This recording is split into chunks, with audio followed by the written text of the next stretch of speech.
Hey everybody, welcome to the Get Wealth podcast. My name is Brennan Wiersma. Today I'm here with Denis Trufin from True Financials, a YouTube creator. You specialize in finance apps, things of that nature, investing, and I've been following you on Instagram, so that's how I reached out to you. I'm excited to talk about some of these things because I have a lot of questions about a lot of the stuff you're pretty smart on. So yeah, I'm looking forward to talking to you, man. Thanks for coming on the show. Yeah, man. Appreciate you reaching out. Love, chatting about this kind of stuff. It's honestly the reason I started a YouTube channel, honestly, was just to be able to like chat with somebody else that wasn't, in my vicinity because I think you probably learned this as far as like your podcast and like trying to get this together is that generally the people that love to talk about what you want to talk about are not around you. Yeah, 100%. Yeah, actually, I've experienced something similar to that, and then the exact opposite. Where I went to school, or where I go to school, I'm a pilot. That's my main thing right now. But I kind of do this podcast on the side. And I remember when I was back in Washington, is where I'm from, but I'm in Arizona now, going to Embry-Riddle. If you know the school. I don't know that school, but it was funny how we found out that we're both in Arizona. Yeah, you're pretty close actually. But yeah, so it's a pretty big aviation school. But I got my private pilot license in Snohomish, Washington, a year before I came. And I remember I was so excited about everything aviation. It's like learning a new language. And, I wanted to tell everyone about it, and I could talk all day, but then, no one wants to listen to it because no one has any idea what I'm saying. And then I came to Embry Riddle, and it's like, I'm tired of talking about it now because everyone's a pilot. It's like, I get bored of talking about airplanes now. And now I'm really interested in finance and building wealth. And so I'm reaching out online and doing this kind of stuff. So it's kind of funny how that works that way, but hopefully I don't get tired of it soon. I think it's a little different, possibly. I mean, at least for building wealth, there's so many avenues and opportunities. And I know for myself too, man, like just being able to network with people, like what you're essentially doing, is huge. And I wish I would have gotten started way earlier in my journey with content creation and doing what I'm doing to just like build my relationship with people, because that's a huge aspect of it that most people don't talk about. Yeah, it's I've already gotten back so much than I was expecting starting this because um, I didn't even want to have a podcast to start with. I read the book Think and Grow Rich. Have you heard of that one? That's I probably have heard of it, but I have not read it. basically he has all of these different, you know, prolific capitalists and entrepreneurs and investors, and he takes all these like details about their lives and kind of creates this formula about success. And I was like brainstorming, like, how can I do that? And I was like, why don't I just go knock on doors of mansion houses and just try to talk to people? But it was too weird to just knock on the door and be like, hey, can you teach me? So I figured out and turn it into a podcast. But like one of the guys I interviewed, he goes by Ajax. He's flies for FedEx right now. And I think that's probably one of the coolest jobs you can have. And so now I have that connection, and I can kind of, keep in touch with him. So even just like you were saying, networking and making those connections. If you let me, I'm going to try to bug you every once in a while and keep asking you questions and staying in touch.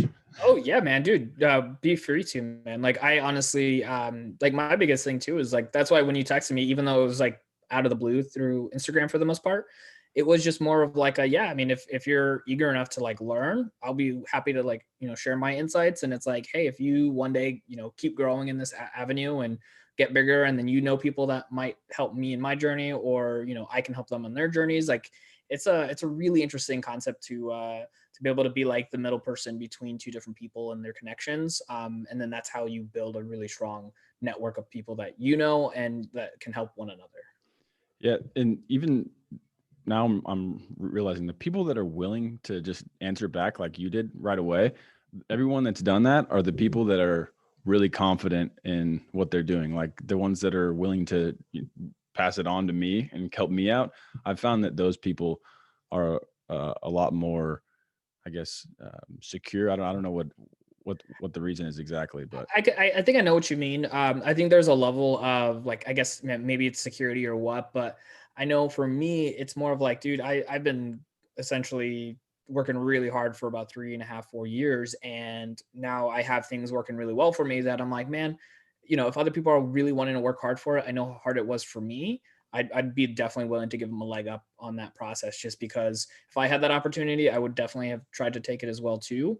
And it's just awesome to see people succeed. Honestly, like what's there in harm? I think a lot of people fear competition when somebody reaches out. Like, like if you're reaching out to me, I'm like, oh, he wants to be in finance. Like that's my job. And I'm like, dude, there's hundreds of millions of people out there in the world that want to hear about this stuff. So it's like, there's no competition. It's all cooperative, and it's all us being, um, willing to help each other grow and succeed.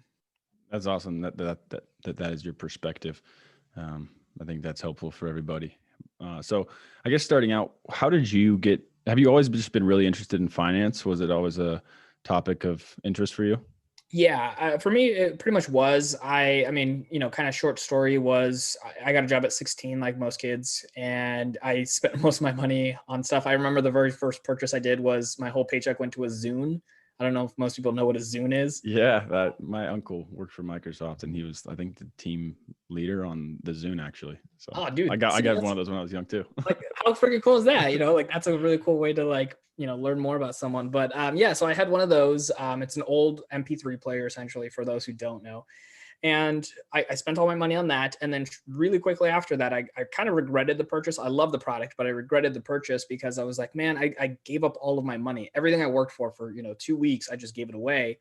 And so that was a very quick, small mistake that most people will end up making. And then I ended up buying a car a couple months later, and a big chunk of my paychecks, because I was 16, 17 at the time, went towards this car. And I quickly learned that, like, man, I don't like paying interest on something because I'm not patient enough for it. So that pretty much kind of spiraled me into this journey of learning about finance. So about 16 to 17 years old is when I really picked this stuff up. And I just kept learning ever since. I mean, a lot of it is my own education, learning from other people, taking nuggets from different, gurus or different advisors out there, and not taking one person's whole agenda when it comes to finance and making it my own. Because that was one thing I learned too, was that everybody's so different from one another that it's not worth trying to copy somebody entirely, because their financial situation will be different than yours for sure. Yeah, that makes a lot of sense. So when you're 16, 17, are you working in high school at that point? Is that where you're getting rolling? Yeah, so I was in high school, and then so my very first job, I was working at a GameStop, because I loved video games at the time. And I wish I can go back and tell myself not to play as much, but so I worked at a job there, and then I just loved the idea of like making this money. And once I learned about saving and putting it aside, I ended up getting a second job. So I ran two jobs and went to school at the same time, and in high school. Wow, you were hustling. Oh yeah, but not, but if we had the tools that we have today, I think life would have been even crazier if I was, starting small business and stuff like that. Because at that point, I was just working for other people, and I was giving up my time for money. Yeah, and so now you've kind of changed it to where you're your own boss. And did you go to college? Was that it? So I took a little bit of college, but I never ended up finishing. A lot of what I've done is just work really, really hard, learn a lot. And my parents are entrepreneurs, and so I learned a lot from them as far as just that drive. That I feel like if you work just constantly and work hard for it, that you'll outpace people who don't care as hard. Oh, that's so cool. Yeah, I'm going to college. I'm almost done. But if I wasn't going into a specific career path, I don't think there's any way that I would consider just going to get a general degree because of student debt. Man, that's killer. It's honestly, I don't. I Yeah, go back I mean and the forth. ROI on that stuff, man. I was talking to somebody else about it before, about the return on investment when you go to college, get a degree. Not saying that it's a bad thing. It's just more of like, are you going to get a job in that field? How much is it going to pay, and how long is it going to take you to pay that back? Because there are other things you could probably do in your life that cost you a lot less and make you a lot more. Yeah, because I mean, I'm so interested in learning how to invest in the stock market and maybe real estate, and I'm kind of going back and forth with ideas. But I got this big student debt. I won't even say how much, but the interest rate on that right now, because I'm still in school, is higher than I probably will make investing it in the market, right? And so I feel like I'm just missing out on all this fun.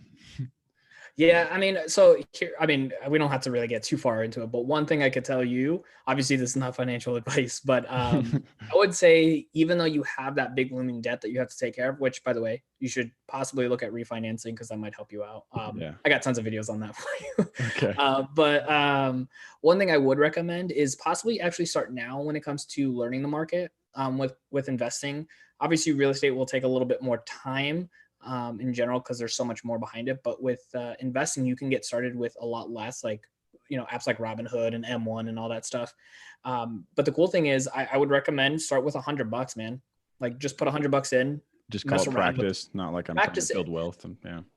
Because I tell people this all the time. Like I don't know if you remember the first time you drove a car, you probably were afraid, Yeah. right? Mm. Like it was kind of like a freaky thing. I mean, you might have been excited as a lot of people can be, but like it's still nerve wracking. Yeah, for sure. You didn't know all the rules to the road. You didn't know what you were supposed to do in every single situation. But it's like over time, you like built up the confidence. You understood what you needed to do, and then now you just kind of go secondhand as far as like getting in a car and driving from A to B. Like I think a lot of that has to stem from just like putting your time in. So I think for a lot of people, if you're not sure, you're better off spending $100 in the market, learning it, growing from it, make the mistakes. So that way, when you do start earning, thousands of dollars that you could be putting into the market, you're not making those same mistakes that you were with $100. Yeah, that's a good point of view. Because when you hear someone having loans, the advice is always like, get rid of those immediately. Like don't even think about the stock market because you're going to be only making 7% over 20 years instead of your 9% that your loans have or whatever it is.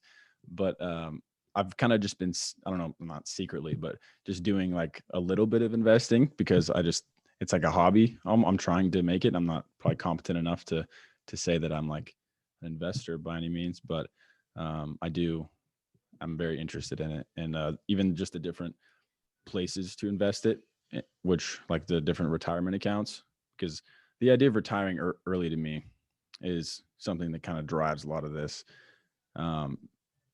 And that's a lot of what I like to ask people like you is your strategy or like your long-term goals and that kind of thing. But before we get too much into that, just to kind of keep going with your financial story. So you went to, so you started around 17, 16, as far as when you were really interested in it. What does that look like? Are you opening up a retirement account? Or are you investing in just like a normal brokerage or?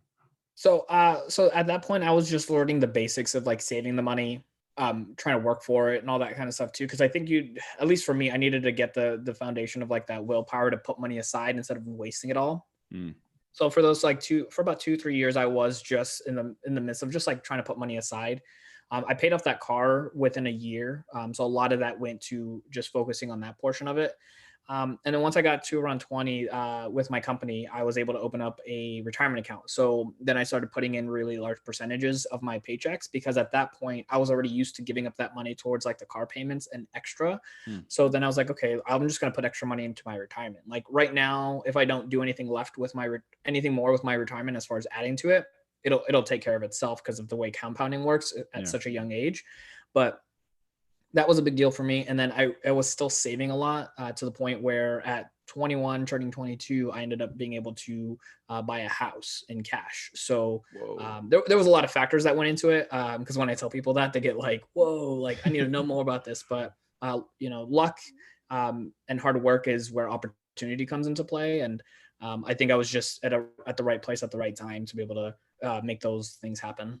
Yeah. So when did you decide to give back or, teach other people on YouTube? As far as like the content, that was always an interesting story because I was very hesitant to get started on YouTube for the longest time because I felt like, one, I didn't know as much as other people. Two, a big part of me was like, how am I supposed to make money teaching people how to save it or, earn more? Like it almost was hard for me to grasp at the idea of it. And I think it was around 23, 24 years old is when I decided like, hey, this is really what I want to do. But I was running through those hurdles of how am I supposed to make that money and, all that stuff. And it took me until about 27 to finally like bite the bullet and say, okay, this is it. Like, I really do need to start doing this. Otherwise I'm wasting too much time. And so then that's when I started. It was around 27 years old. And I just started with the idea of like, I'm just going to share my story. share my thoughts and everything. But YouTube ended up taking me in a different direction, which, like you mentioned earlier, now I really just do like app tutorials, app reviews. It seems to be where I'm best at, and that's okay, because at that point I'm still really serving a lot of people and helping them with their problems. Mm-hmm. So with your YouTube channel, it's a pretty good size, right? You got 40,000 about subscribers. Yeah, so it's about 38,000, and it's YouTube's a really funny game because for a lot of people that might seem like a lot. For the individual, a lot of times we kind of like put ourselves on this idea that like we need, to get it to the bigger number, because that number that we're at currently doesn't feel like it's big anymore. So it's kind of like a crazy thing. Like a lot of people can't wait to get to 1,000 subscribers because that's a pretty big milestone. But the second they get to it, they're already looking at 10,000 and beyond. The funny part with 38,000 is that I'm not a personality channel. I'm really just an informative channel. Yeah. So for me, it's all about being able to provide value to people that are watching, not necessarily entertainment. But I found a really good niche, and I'm able to go full time actually around, I think it was like 10 or 12,000 subscribers. So I've been doing full time YouTube for about 2 years almost. Wow, that's awesome. Full-time YouTube. That seems like such a new thing in history where you can do that as a career. That's got to be up in the top, probably top 5 jobs. Nah, I don't know about that, but I wouldn't be surprised, man. yeah, I mean, like stand-up comedian, that seems pretty cool to me. You can just make people laugh for a living. Anytime when you work for yourself, it automatically puts you up somewhere near the top, I think. But I mean, that's not work for you, right? Like that's fun. It's crazy, man. Like I love what I do. And the funny part is it's like I'll work really hard so that way there's days if I don't want to work, I don't have to. But like even when I don't have to work, like I find myself trying to curate content, to polish things up, get ready for like new videos to come out, come up with new ideas, and like just kind of work on the business side of things for it, just because it's like a passion, man. Like it's really enjoyable. It's definitely not for everybody. I think the idea can be great for a lot of people, but the implications that come with running a YouTube channel, like you're wearing tons of hats, so you have to be willing to be skilled in different areas and constantly be improving on yourself, because that's a big ticket when it comes to being a content creator. Like you have to be constantly learning. Like you have to be getting better at multiple things at the same time, because you're an editor, you're a producer, you're an actor, essentially, you're a writer, you're a graphics designer. Like you're so many different hats, so you just got to be prepared for those things. Yeah, that makes sense. For me, the reason I was able to start one, which it's nothing right now, but I figured since I'm not very good at wearing those hats, I'm not good at I'm not necessarily like a personality or, as far as like entertainment, that's not what I'm looking for. But if I can get people that have already shown that they're, entertainers, or they're really smart, or they have this knowledge, I don't have to provide that. I can talk to the person who does, which is kind of my model right now. Yeah, like being in the middle and like mediating, somebody who's interested in learning more about these people, and then, sharing their insights and stuff like that. That's a great way to go too.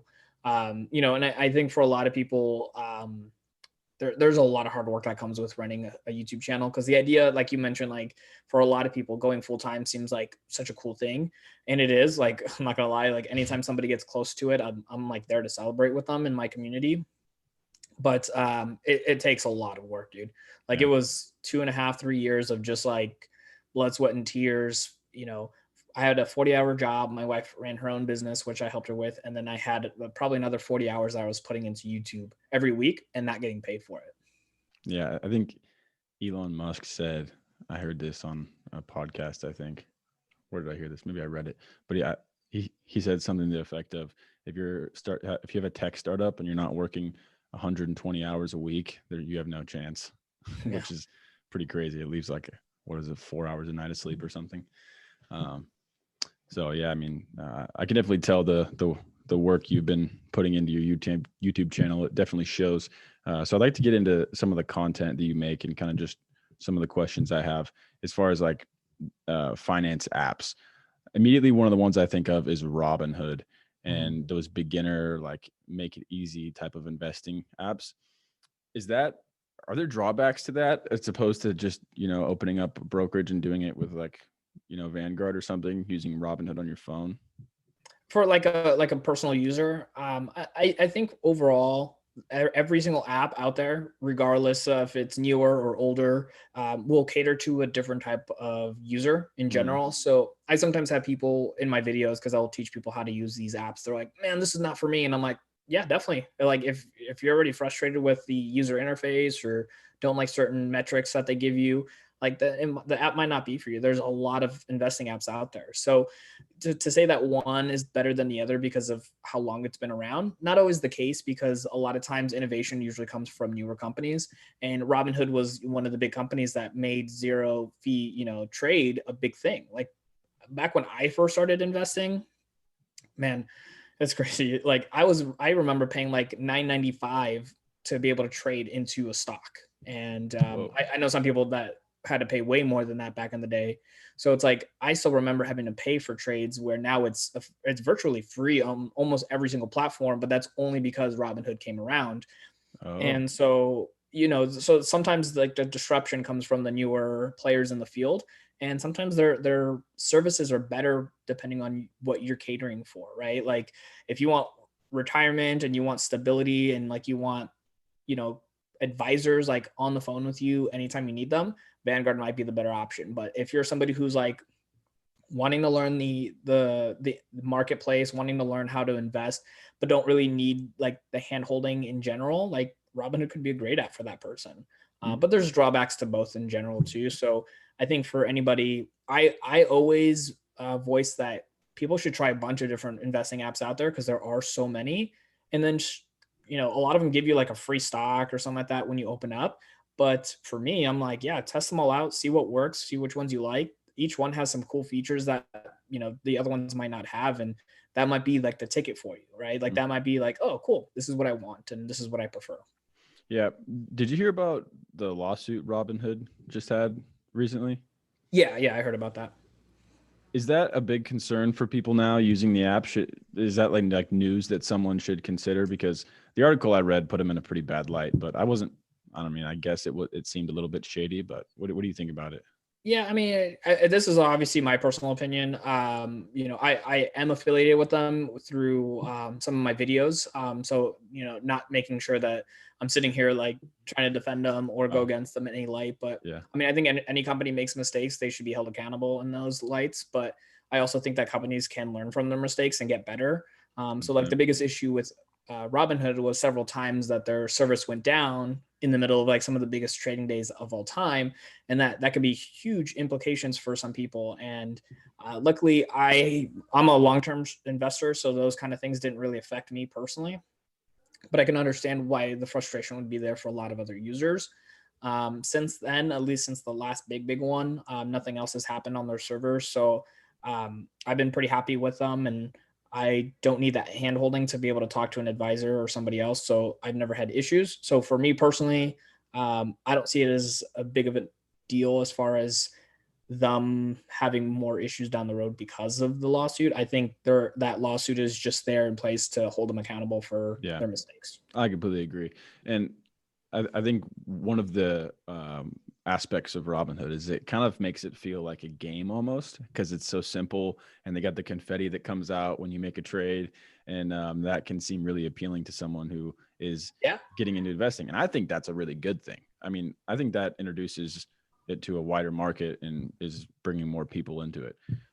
Yeah, I mean, there's good and bad. Like I mentioned, there's like, pros and cons for all apps. Like one of the features I actually don't like about Robinhood sometimes is when it's telling me that like my stocks are going up 5% in one single day or like 10% in a single day, because then I get like too excited. And then Oh, since I do most of my long-term investing with a platform called M1 Finance, because it just allows me to kind of set and forget for the most part. okay. But with Robinhood, like they give me constant updates throughout the day, and I'm just like, hey, the stock dropped 5%. I'm like, oh man, now I want to go throw more money at it. But I think for a lot of other investors, when they see 5% drop, they might be fearful Yeah, the in that opposite. aspect, and they might want to go sell. So it's like, there's pros and cons to like the style that Robinhood has. But again, maybe some people love that. Maybe people want to know when their stock goes down 5% so they can go throw more money at it. But if somebody's a big worrier when it comes to, the market going down, that might be a bad style of investing for them. Yeah, and on the article that I was reading about, it was with NPR, and I guess one of the guys, it was just one of the examples of they gave, and of course they gave this one because it, was probably the best. It's going to get the most clicks, but somebody had like 700 something grand invested with Robinhood, and the app glitched and it showed zero in their account, like it was hacked or I don't really know what, and he couldn't get a hold of them, so he ended up committing suicide. And then that's tragic, but that's one of those things where it's like, long-term investing, you kind of got to detach emotionally from it, Yeah, I mean, unless you're, at least for me, in my eyes, even like with Robinhood, I use it as like a riskier type of investing for my style, because I have most of my investing with, like I said, M1 Finance, but I do have a little bit with Robinhood, and that's, for me, it's all risk. Mhm. But I have to go into it knowing that like all my money could go away. But yeah, with that story too, it's of course unfortunate.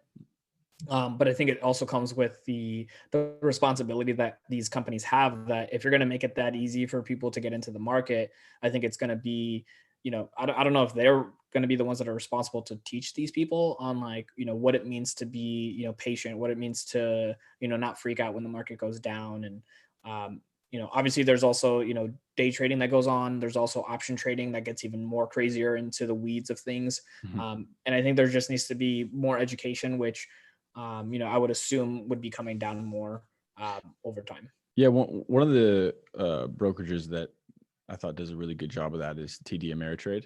I have one with them, and there's like a whole course, and you can like track your progress, and it teaches you basically everything, like top to bottom. If you're like new to it, you can get a pretty good start on what everything's all about through them. As far as your investing, are you primarily just investing for the long term, or do you tap into day trading at all, or how do you invest? So I've learned quickly that I cannot day trade, man. Like my emotions get too much into it, and I'm like, it's just too hard. So I'm definitely long term. So I do a couple of different things. So I have my retirement account with Vanguard. That's like purely just retirement. That was the rollover from my old company when I left them. Then I have a taxable account where I invest with M1 Finance. That's going to be also long term, but before retirement, because with my retirement account, I can't pull it out until a certain age. So I wanted to make sure that by the time I'm like 45 or 46, that I have some dividend income coming in, so that way I can spend it on travel and leisure and all that. So I have that goal. And then my Robinhood account is just kind of, like I said, a little bit of fun money. It's less than 2% or 3% of my overall, actually less than 1%, I should say, with comparison to my real estate, my retirement, and my taxable account. So it's effectively, if I lose it all, it's not even going to make a dent in that regard. And then I am interested in getting into rental properties here in 2021. So lots of different avenues, but all of it is just for the long-term game, that if I don't want to work, I'll have that money coming in, but it's also really to have diversity in my income. So that way I'm not just relying on YouTube or just relying on my wife's business to bring in income. Like, we have all these different avenues to be able to collect from and then do different things with. Yeah, that's something I think people are really paying attention to now as far as passive income after 2020. It's almost like a wake up call for everyone. Like, oh, like what happens if I lose my only source of income? Like, I can't pay rent now and I got to rely on a stimulus check. Yeah. So that's pretty crucial. And I think that's something everyone should strive for as far as how you're doing it, with the, even having that little bit of risky account that you can kind of play with and probably learn a lot from that one as well. Mhm. As far as apps, again, there was one more I wanted to ask about, Acorns. Do you take that app seriously as far as something you would use, or is that someone who's not really giving, he doesn't really care about investing and just wants to? So that's a great question, because I actually have that up right now, scripted out to be able to actually make my video for. Oh, So I test out all the apps, every single one of them, regardless if it's popular or not, just so I can experience them. mhm. So I actually have been testing out Acorns for about a month and a half now. So that's when I started writing up my script. And then I'm also planning out for all my tutorials for the app too, because even if I like it or don't, people are still going to use it regardless. So I'm making sure that I'm going to have all the questions that people might be asking readily available for them. Mm. But just as far as the user goes, I don't think it's a bad app. It's very, very basic, obviously, in its form, because you're not buying individual stocks for the most part. You're essentially just trying to say, hey, how risky are you willing to be with your money? And then Acorns kind of does it for you. And there's some cool pros. Like, I love the roundup thing, where if you're spending money, like, it'll round it up for you. But then obviously some of the downsides are, like, there is a fee to the service, so you do have to pay a minimum of $1, which early on, if you, like, let's say you spend that $100 that we were talking about, that's a huge fee, as if you really calculated the percentage in comparison to Robinhood that costs you nothing to put your money in. So Yeah. I think overall it's a good app. I think there's definitely better ones out there, but if that's the gateway for people to get into investing, I would definitely not condone it. Them using it, because I think it's a great thing to at least get your foot in the door, at least start understanding. And there's definitely worse apps out there, but I think for Acorns, definitely nothing to shy away from. And I think it'll be here to stay for long term, which is why I made sure that I'm doing a full review for it too. But I would say, if you're as interested as it sounds like you are, I would think Acorns would be a little bit more on the very, very beginner stages, where it sounds like you might be more advanced in that beginning stage. Got it. That makes sense. Yeah. I'll definitely watch your video though, to kind of see the ins and outs of that. And like I said, man, test them out. Like, right, like, you can open it up. I think they do like a $5 bonus when you sign up. I don't even know if you have to deposit anything. I think you'll just get the $5, but, like, get the $5, leave it in there, Yeah. mess around with the app, maybe put a couple of your own bucks in, and then see what you think of it. But yeah, like I said, test them all out, because at worst case, you get a free stock, and at best, you find this an app that ends up working best for you. Mm-hmm. Another category of apps, if you want to call it that, with budgeting. Do you use apps to track your money, or do you use like a spreadsheet, or what's the best way to budget your money and use your accounts? Like, do you have a preferred one? So that's a great question. For somebody that loves finance, I used to be very attentive with my money when it comes to budgeting. And when I was starting my YouTube channel, and my wife was starting her business, it was really, like, limited on our resources. So we had to be very cautious with all of our money coming in. Mm-hmm. But as time grew on, I became less frugal than I used to be with my finances. I was budgeting as far as, like, okay, we need to know how much we're coming in, how much is going out. But once you start creating, like, multiple sources of income and having money coming in from multiple directions, it gets to the point where I'm just being more cautious with knowing my limits, so I don't start exceeding my growth of income to my lifestyle. So, if we grew 10% this month, we're not growing in our lifestyle by 10%. And so I found a better method for me, which was essentially just knowing how much I make, on average from, every single month that we have money coming in, and then knowing all the bills that we have. And so knowing all the bills, what we essentially do is we have 2 checking accounts. And this is pretty much our budget. We have 2 checking accounts. One's called bill pay, and everything that's going to be due for the next month literally just goes into that account. Nothing else. Like, we don't worry about, gas or food or anything coming from that account. That is just our bill pay. So, when I get paid from, like, YouTube, which is like a big chunk, that money will kind of go in there, and then whatever's left over will go into our regular checking. And then after that goes kind of split into all of our, like, savings for other big goals. And then it just seems more effective and less time wasted than having to write up a budget, having to do all this stuff. Like, I get why budgets are really critical for people that aren't managing their money well. But for us at this point, we're just at a position where we just say, okay, well, we have X amount of money that is going to be due over the next 30 days. Let's just throw that money in there, and let's just go focus on other stuff. Everything extra goes into whatever else we need to hit our goals for. And, we have a general idea of, like, how much we're going to spend on food this month for groceries, because it's just typical, how much we're going to spend on eating out and all that kind of stuff. And once you start creating multiple sources of income, those things aren't as big of a worry as far as making sure we have enough in there, because we have all this income coming in from, different times of the day, different times of the week. So we don't get paid on, like, a regular basis like most people at this point. Yeah. Oh, that's so cool. So is Bill Pay an app that just pays your bills for you? Is that, or just the name? No. So pretty much what it is like, with our bank, I can open up a second checking account without costing any fees. And so all of the bills that we typically have, like water, electricity, all that kind of stuff, will just get pulled from that one account. So I know exactly how much is coming out of this account. Like there's never a surprise of like, oh, random, $200 coming from here. Like it's always the exact same amounts because it's already essentially set up on my calendar on my phone, where every regular bill that's reoccurring either every month, every quarter, every 6 months, or every year, because obviously people have like, what is it, like car insurance that's every 6 months and stuff. Oh, yeah. Like all that goes in my calendar, and I just look at my calendar, add it all up, and then that's just what goes into that checking account, and that's it. Nice. Yeah, cool. I found that the time I've wasted trying to build a budget probably cost me more money than me just going out and making more money. Yeah, that makes a lot of sense, especially since you, it's probably more effective for you, to spend your time not focusing on that and making more money. For me, I'm kind of more, counting the crumbs in my pantry to see how long I can make a saltine cracker last. I was there too, man. I definitely understand that portion of the life. Yeah. As far as YouTube goes, at what point can you start making a respectable amount? And does it change based on what your content is? So for example, for a podcast versus like a vlogger. I mean, it definitely can depend on your content.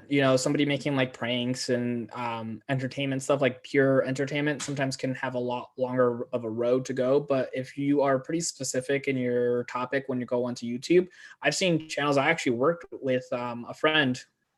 He's in my mastermind calls every Monday, and he makes, I think, like $4 or $5 every single month, and he has like 4,000 subscribers or so. And the reason for it is because he niched down on his topic, and he just helps people on the thing he knows best at. And he has like income from ads on Google as well as, or YouTube in general, and then affiliate income coming in as well too. So he promotes certain products where if somebody uses that product or signs up for that product, he'll make a certain commission from it as well. Yeah, that's awesome. The other question I was going to ask you about is, what about investing in Bitcoin through apps? Is that recommended? Is that dangerous in any way? Should everyone do that? I mean, I would say personally, if you're not very familiar with Bitcoin, then any type of buying into Bitcoin could be dangerous. Yeah. I actually just did videos on buying Bitcoin on Cash App, and then a tutorial sign up for Coinbase. So those are both areas where you can buy Bitcoin. Robinhood, you could do it, and a bunch of other stuff, but just those two right now is what I've made, because obviously Bitcoin had kind of shut up at this time. Mm-hmm. But I think for a lot of people, not understanding what you're investing in can be very dangerous. Yeah. If you take the route of saying, hey, I'll put $10 in and let's see how it works, I want to learn more about it, I'm totally down for that. I'm a believer in like spending a little bit of money and getting that education firsthand. But if you're somebody who has no idea how Bitcoin works and you're like, you know what, I'm going to put $10,000 in, that could be very dangerous. You can get a lot of money, but you can also lose a lot of money too. So as far as buying this Bitcoin from specific apps, I don't think there's anything wrong with buying it from like something like Cash App, something like Robinhood, or even Coinbase. Just knowing that sometimes there are going to be additional fees that come with it. So, you got to take those into consideration when buying and selling, because if you're going to sell at a loss anyways, you're going to also have to pay fees on top of that, which is just, salt on the wound there. But other than that, I think you would need to make sure that you're educated in the process. Yeah, that makes sense. Yeah, there's some scary stories out there with people who have, or like early investors that have lost their password. The one guy I've been seeing in headlines recently, he had like 220 million, and it's like in the dump somewhere, like his password is. No, I think that, if I'm not mistaken, the one I heard was he has it. Oh. And there's only like 10 times he can guess his password. Otherwise it wipes the hard drive. And he like has given it 8 tries and failed. So 2 more times, and then that thing is gone forever. And it's like $270 million worth of Bitcoin in there. That's tragic. Very. But I guess that's the way it goes sometimes. So with dividends, right? So that's what your second channel is devoted to, which I saw. Do you think that's something everyone should be, trying to invest in dividend stocks? And how does that work? I guess first, for people that are listening, what is a dividend, and how can it benefit you? Yeah, so it's great. Obviously, if somebody's listening and doesn't know what a dividend is, well, essentially what it is you own a piece of a company, so like a stock, and those companies decide to typically every quarter to pay out to their shareholders a portion of their profits, kind of as like an incentive to hold on to the company for long term. Generally, a lot of these companies are older or long form content, geez, long formed.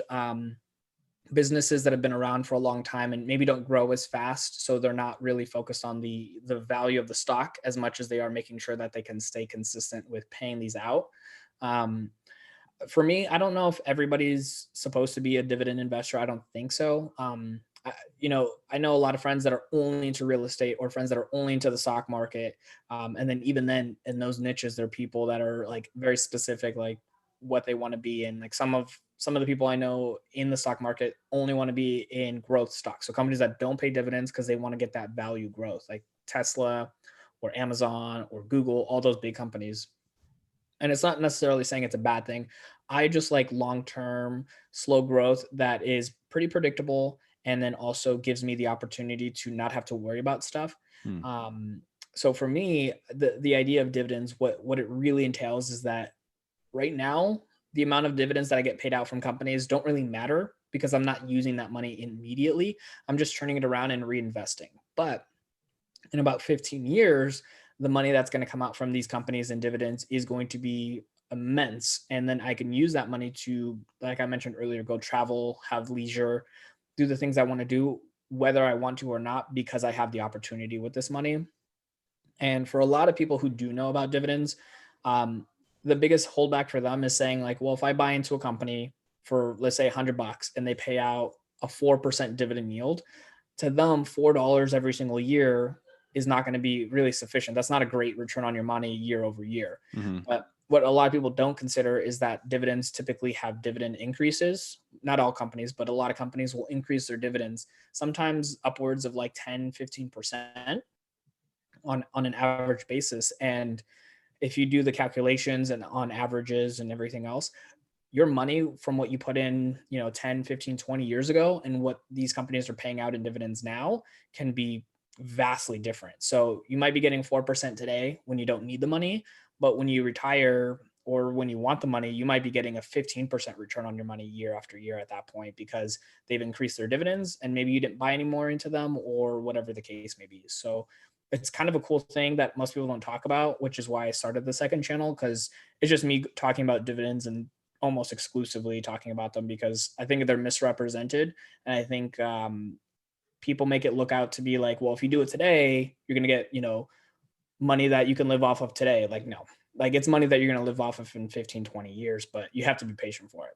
Yeah, that's one of the underlying factors amongst people that are really financially literate and end up building a lot of wealth is that long-term planning, where most people are just going for the weekend where they can get, enough drinks at the bar. Whereas people that are investing for the future, even like 20 years from now is, it seems like that's the key or the route. Yeah, I think for a lot of people, like when they think about these things, they say, well, yeah, dude, one, you don't know if you're going to live that long. Well, I'm like, well, yeah, if I die, then nothing matters for me. Like it's all a mute point there. But if I live to be, 70 years old, I want to have money to be able to do cool stuff with. But what a lot of people too sometimes kind of misinterpret as well is that depending on how you want to structure your life as well, that for me, as an example, I gave up about 3 years of being able to do a lot of cool stuff with like friends, family, myself, go traveling and all that stuff to be able to build my business. But now I'm at a point with my business that if I wanted to take a month off and do no work, I effectively will be fine. But I get to have those control because I gave up 3 years, not really gave up, but like I just didn't really do a lot of stuff. But nowadays I am starting to earn enough money where I can do really cool stuff if I wanted to, as well as save up for really big goals and have my time as well too, because a lot of people don't realize that, like, if you're working for somebody, which is not a bad thing, like, you're being told when you can work and when you have to, take your time off. Like you might get 2 weeks of vacation. Well, like for me, I'm like, man, I don't want that. Like if I want a month off and go live in Hawaii, Like, I want to do that for myself. And so I gave up a couple of years of my life to be able to effectively have that control. And 3 years compared to, I'm 30, I'm like 31. So even if I live like the average age, like I got another 40 years, but I get a lot more of that control for the 40 years rather than somebody telling me what to do, letting me get approved for my days off. Like, no, I'll just take the days off that I want to.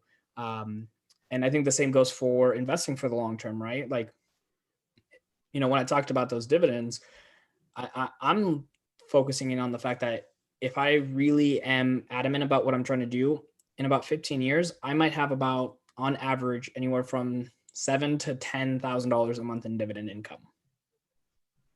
Decent amount of money, right? Yeah. But it's like, I won't get there if I'm not disciplined with it, if I'm not like preparing myself for it. And so a lot of people, I think, will just kind of take the easier route and say, I'm not going to worry about it. And then 15, 20 years comes down the road and they're still having to live that same lifestyle that they did before, where for myself, not including every other form of income I'll have in 15 years, I can take, a couple $1,000s and then go travel or go do something else that I want to do without like the stress of, having to pay bills or having to make, my time worth money because I had to go to a job. Yeah, I think that's so much better. And I think most people would agree with that. It's just one of the words you mentioned is discipline. And that's not an easy thing. I mean, discipline is not always fun. It's difficult, but in your early ages of life, I think that's the time to dedicate those 3 years or 10 years or whatever it is. I think that's so much more worth it. Oh yeah, I think it's easier to because I did it from 27 to 30, give or take, or 26 to 30, or something like that. But I'm like, I'd rather do it in my 20s than in my 30s because, at this point I'm gonna have new responsibilities that come into play. I'm gonna have more things going on in my life that it would be harder and harder as I get older. Not saying that if you're in your 30s you shouldn't do it. I'm a believer that if you're adamant about your goals, if you stay focused with it, like, great things can happen from it. Because even if you just like we talked about before with starting with investing or driving, when you first get started, like, you don't know anything. I didn't know anything about how YouTube truly worked. I didn't really understand what it was to be like a full-time entrepreneur. But because I put in that time, the effort, grew as an individual through that time, had the humility to not know things and know that I didn't know things and like look for help or try to learn as best I could, that I grew into that person over those 3 years. And, now, 4 or 5 years into this, it's like, I'm so happy I did it. Because it's like, if I didn't, now thinking that, oh man, I'd had to start it at 31 or 32 years old seems even more daunting than starting it at like 26 or 27. Yeah, I so agree. And I think that when you're younger, the stakes aren't as high. Like if you go all in on something and it completely fails, it's like, oh, well, you're 25 or whatever it is. Like, at least you're not 40 and have kids and a job and people that are depending on you. Like, it's not as bad it's not as bad to mess up at a younger age. Yeah, you have more chances to recover and a lot quicker too, I think too. Like I said, as you keep getting older, you just get more responsibilities handed to you. Obviously some of it to your own doing, but a lot of it also just comes with trying to build something bigger, right? Like, I could just go work for somebody or have a 9 to 5 and I don't have to deal with other things. But I like the idea of like getting into real estate.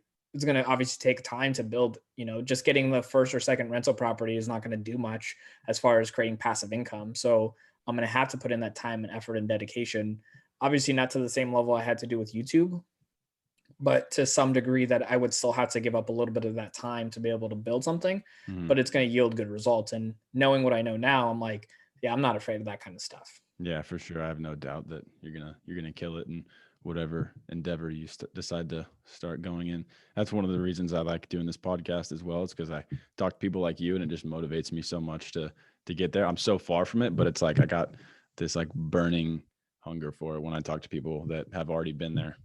Yeah, I mean, one of my biggest tips I can give you, man, is like just keep on talking to more people and find people within your journey as well too, like at your stages, whether it's on podcast or YouTube or whatever, and like kind of, work together hand in hand, build like a community, build like a mastermind kind of thing. Because I gotta tell you, like when I started my mastermind about 2 years ago, that helped me through a lot of tough times, and it helped a lot of the members through their tough times too, because when I was down, everybody else was doing well, and they either helped me out, or the way I am too, I'm like, man, I don't want these people to succeed and then I fail, like that would have been a really hard thing for me to deal with. So like they kind of, without knowing it, unintentionally motivated me by making sure that they didn't surpass me in making it real, as far as like a job, as far as like, creating that income and stuff like that.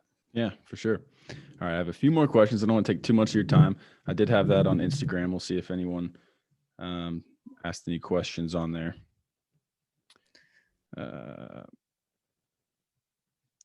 No questions. We have one suggestion from my buddy Cole. I actually interviewed him. He's been doing pretty good in the market for the last few years. But he says, get him on Clubhouse. Have you heard of that app?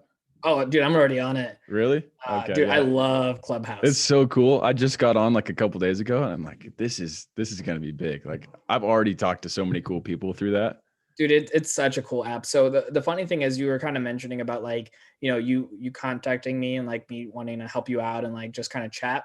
So on Clubhouse, I actually started to, when I got on there, I just wanted to like figure out what the app was all about. And if people don't know, it's pretty much a audio social network. A lot of networking on that front too. Like, I think that's a big portion of it. Mm-hmm. And so when I got on there, I was like just kind of randomly going into what they call rooms or sessions to like be able to kind of have conversations. I kept going into the YouTube rooms because I love YouTube, man. Like I like live and breathe all the data that comes with YouTube. So I'm finding myself being an assistant or helper for people who are kind of getting started on YouTube, because I do like seeing other people succeed. So at this point, I actually have my own club on Clubhouse for YouTube creators, as well as a bunch of people following me just because they want to learn more about YouTube and all this other cool stuff too. So like I've kind of become known as like a guy when they see me in rooms or they see me pop up on the app, that like, oh, this guy's probably going to talk about YouTube now. So yeah, so I've definitely been on the app, and I absolutely love it. I'm gonna have to check out one of those clubs. Is it called a club when you make one? Is that what they do?